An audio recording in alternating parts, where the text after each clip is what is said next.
अस्सलाम वालेकुम everyone, this is Usman. मैंने एक वीडियो रिकॉर्ड की थी जिसमें मैंने एक्सप्लेन किया था कि मास्टर बाय कोर्स वर्क और मास्टर बाय रिसर्च वर्क में क्या फ़र्क है। अक्सर लोगों का उस पर ये क्वेश्चन आता है कि क्या मास्टर बाय रिसर्च वर्क मुश्किल है compare to master by course work. So I quickly try to explain.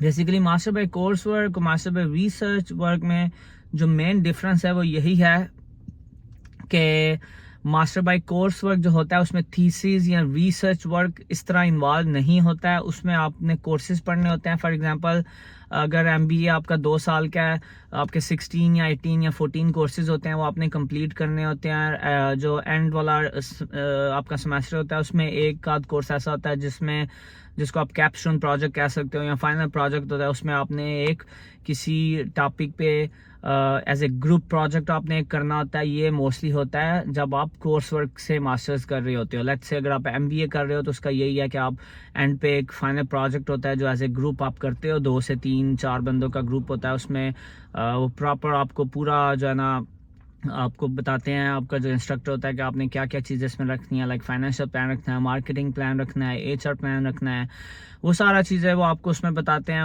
और वो पूरा एक कम्प्रिहेंसिव सा कह लें एक वर्चुअल किस्म का जो है ना लाइक डिफरेंट यूनिवर्सिटीज़ में क्या होता है कि उन्होंने एक ऑनलाइन कैप्स्टोन प्रोजेक्ट क्रिएट किया होता है। तो उसमें आपको ज़ीरो से फ्रॉम द स्क्रैच आपको एक कंपनी स्टार्ट करनी होती है। फिर उसमें आपने financial plan, marketing plan, HR plan वो सारा आपने देना होता है, जैसा मैंने पहले एक्सप्लेन किया था। सो ये मास्टर बाय कोर्स वर्क में होता है। और on the other hand master by research work में क्या होता है, यूजली मोस्ट कॉलेजेस में या यूनिवर्सिटीज़ में होता है कि जो पहला साल होता है उसमें वो आपको फाउंडेशन आपकी बनाते हैं, वो आपकी बेस बनाते हैं। उसमें वो आपको फाउंडेशन सब्जेक्ट्स पढ़ाते हैं, ठीक है। देन आपको वो उसमें रिसर्च मैथडोलॉजीज पढ़ाते हैं कि आपको रिसर्च कैसे कंडक्ट करनी है। और जो दूसरा साल होता है डिग्री का उसमें आपने बेसिकली रिसर्च वर्क करना होता है। आपको थीसिस दिया जाता है, आपने उस पर काम करना होता है, आपको रिसर्च पेपर पे काम करना होता है। और जब आप फाइनली पूरा एक साल जो आपका होता है विच इज़ 2 सेमेस्टर्स, उसमें आप वो जो आपको रिसर्च वर्क एलोकेट किया गया होता है वो आप कंप्लीट करते हो। तो उसके बाद वाइवा होता है और वाइवा करने के बाद अगर आप वो सारी स्टेजेस को पास कर लेते हो तो then definitely you get the degree, you graduate. लेकिन on the other hand as a explain master by course work में ऐसा नहीं होता। उसमें यूनिट्स होते हैं वो आप पास करते जाते हो और एंड पे आप एक फाइनल प्रोजेक्ट करते हो। Where on the other hand master by research work में पहले साल में आपको फाउंडेशन कोर्सेज पढ़ा के दूसरे साल में आपको रिसर्च करवाई जाती है। और रिसर्च में ये होता है कि आपने number of different research papers को पढ़ना होता है। दूसरे जो रिसर्चर्स होते हैं उनकी जो फाइंडिंग्स होते हैं, उनका जो काम होता है आपने उसको कंसल्ट करना होता है जो आपके टॉपिक से रिलेट कर रहा होता है।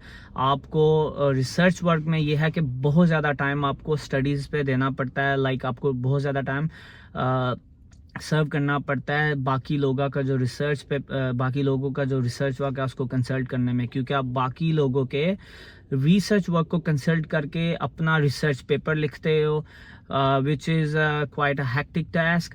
आपको एज आई सेड काफ़ी ज़्यादा उस पर काम करना पड़ता है। सो मे बी आपको एक पेज का अगर एक पेज आपको लिखना है तो एक पेज लिखने के लिए आपको हो सकता है 5 या 10 डिफरेंट रिसर्च पेपर्स को कंसल्ट करना पड़े। इसका ये होता है कि जितना आप ज़्यादा लोगों के काम को आप कंसल्ट करते हो, डिफरेंट रिसर्च पेपर्स या रिसर्च वर्क जो बाकी रिसर्चर्स ने किया था उसको कंसल्ट करते हो, उतना सॉलिड और उतना ही अच्छा आप एक अपना रिसर्च पेपर लिख सकते हो।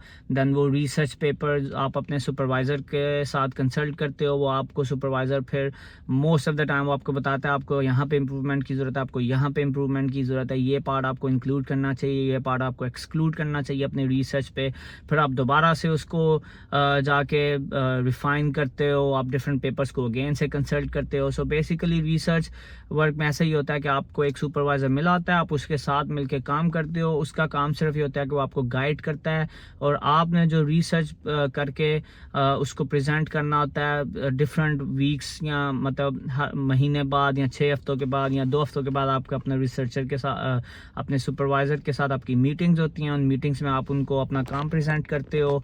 फिर वो इम्प्रूवमेंट्स के लिए जो आपको सजेशन سجیشن دیتے ہیں, آپ ان کو امپروو کر کے پھر دوبارہ نیکسٹ میٹنگ میں وہ لے کے آتے ہو. سو ایسے ہی آپ اپنا ریسرچ پیپر یا ریسرچ ورک کمپلیٹ کر لیتے ہو with the help of your supervisor.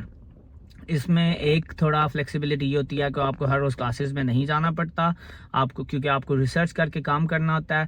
سو یہ جیسے کورس ورک میں ہوتا ہے کہ کلاسز میں جانا پڑتا ہے, ویسے ہر روز ریسرچ میں نہیں جانا پڑتا, بس میٹنگز ہوتی ہیں اور اب تو ورچوئل میٹنگز بھی ہوتی ہیں. سو اس میں یہ ایک پلس پوائنٹ ہے کہ لوگ جو ہے نا وہ اپنے مرضی سے اور اپنا اسکیجول خود ڈیزائن کر کے اپنا ریسرچ پیپر کمپلیٹ کرتے ہیں. رہی بات مشکل اور آسان کی, اٹ ڈپینڈس کہ آپ کا انٹرسٹ کیا ہے. اگر آپ کا انٹرسٹ ریسرچ ورک میں ہے تو ڈیفینیٹلی وہ آپ کو مشکل نہیں لگے گا, بٹ ان جنرل پرسیپشن یہی ہے کہ ریسرچ ورک مشکل ہے. وہ اس لیے مشکل ہے کہ آپ کو بہت زیادہ اس میں اسٹڈی ٹائم آپ کو دینا پڑتا ہے, کیونکہ آپ نے دوسرے لوگوں کے ریسرچ ورک کو کنسلٹ کرنا ہوتا ہے. آن دا ادر ہینڈ جو سمپل کورس ورک ہوتا ہے وہ کمپیریٹیولی ایزی ہوتا ہے, کیونکہ اس میں اس طرح ریسرچ ورک آپ کو بہت زیادہ نہیں کرنا پڑتا ہے. آپ بس جو ہے نا اپنے کورسز کو پاس کرنا ہوتا ہے. اسیسمنٹس ہوتی ہیں, ان کی کلاسز ہیں, کلاسز کے بعد اسیسمنٹ یا اسائنمنٹس ہوتی ہیں میکسیمم, وہ آپ کرتے ہو اور آپ اس کو کمپلیٹ کر لیتے ہو. سو میرے خیال سے میری جو پرسنل اوپینین ہے, ڈیفینیٹلی ریسرچ ورک تھوڑا مشکل ہے, اور اکثر لوگوں کو یہی لگتا ہے کہ ریسرچ ورک مشکل ہے کیونکہ اس میں ایز اے سیٹ کافی زیادہ آپ کو کام کرنا پڑتا ہے.